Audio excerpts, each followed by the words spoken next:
Waray, na busy na yung partner ko, yung mga frame, tinatago niya, yung mga frame sa labas. Bakit ba ngayon ka lang nagtipig? Yung lampshade ko, na off. Mga kawaray, 5:14 na, pero yung status ng panahon, tingnan nyo, madilim-dilim na.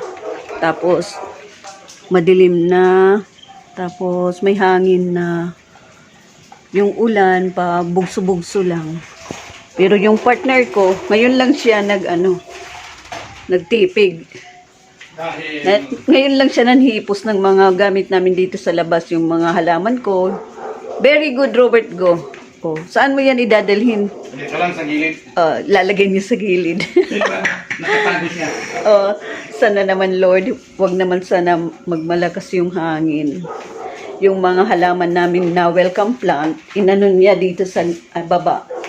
Hindi na yan naabutin. Huwag mo nang anuhin. Marami akong titipigan bukas.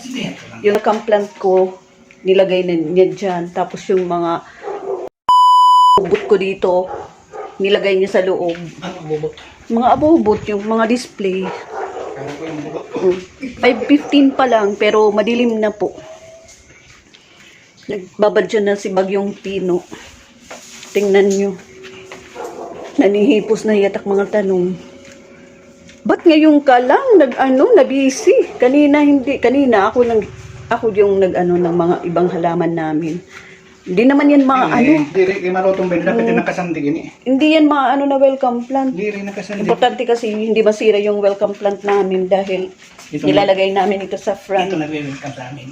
Ito yung nagwe-welcome sa amin ng good luck. Ng prosperity.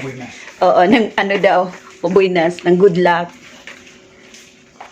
Lalagay niya dyan para hindi ng bagyo. Anong oras yung bagyo? Siguro mga approximately midnight. Mga midnight daw. Kaya tayo mga taga-Waray, dito sa Leyte, po tayo, mag-ingat.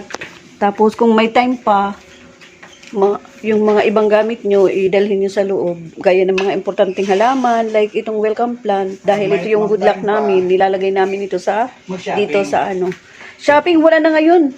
Sarado na yata yung mga mall. Papabuksan natin. Papabuksan daw niya yung shopping. Papabuksan niya yung mall. Ay, nako, si Robert Go nahuhuli. Bakit ka ba nahuhuli? Nahuli na siya. Sana naman hindi naman ito maging malakas. Okay. Aba, yung yung ano ba yung tawag na halaman? Ikaw lang nakakaalam. Maganda at ilalagay mo dyan, di ba? Hindi ko alam itong pangalan. Yung mga chair namin dito sa labas ng balkon, inanunan niya, sinipti na para hindi maulanan. Maganda naman tong na partner ko. Para hindi ilipad ng hangin. Maganda naman yung partner ko, tinulungan ako. Kanina, yung India plant ko, yung welcome plant, India plant ito, welcome plant rin ito, prosperity rin ito, at nagdadala ng swerte. Pinutulan ko kanina. Si angel plant naman, Robert, kailangan pa didibot kun. Si angel plant, waray pa didihigot, adiman didiho. Kay bangin ini matumba, daw.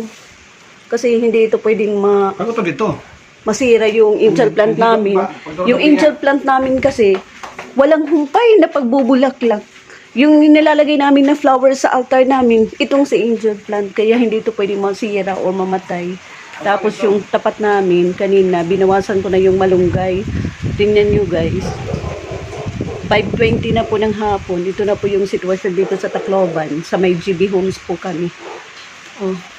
Maganda naman at naisip ng partner ko na ilagay dito yung yung welcome plant. Ano ba itong tawag nito? CC plant ko. Before siya maligo, inarrange niya muna yung namin, mga gamit dito sa balkon. Kasi mamaya, pag bagyo na, talaga naman yung ulan papasok na dito at I'm sure mababasa ito ng mga upuan. Di bali na lang. Basta yung sa loob namin, sana naman hindi kami masiraan. Hoy, anong ginagawa mo dyan? Ha? Yung solar namin, tatanggalin niya. Tatanggalin mo yung solar? Oo, para hindi lipat. Sayang naman yung solar. Kasi sabi mo, hindi na yan matatanggal. Sinusubukan nga. Sinusubukan niya matanggal yung solar. Yung mga ano natin, Bert. Pero hindi naman ito siguro maano. Na naman hindi po ito maging malakas na bagyo.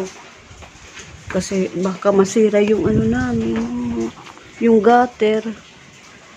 Wala kami pang paayos. Video ang kamalunggay. Maupay nala kanina, Bert, na ibanan kong kamalunggay. Oh, hindi pa siya tapos. Oh, ay nala iton. Bayangkat di na mahulog. Mahangin na po, pero hindi pa masyadong ano. Yung ulan naman, pabugso-bugso. Sigurado po kami mag-brown out ito mamaya. Ngayon, mga 5:25 pa lang.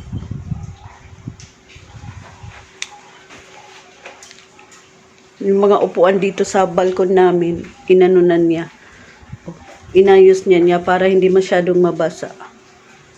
Tapos, bumili na siya ng ng mga bukas, ng mga dahon ng sako para sa mga basura. Bilib ako sa partner ko. Ready. Ano ba yan, partner? Maligo ka na lang.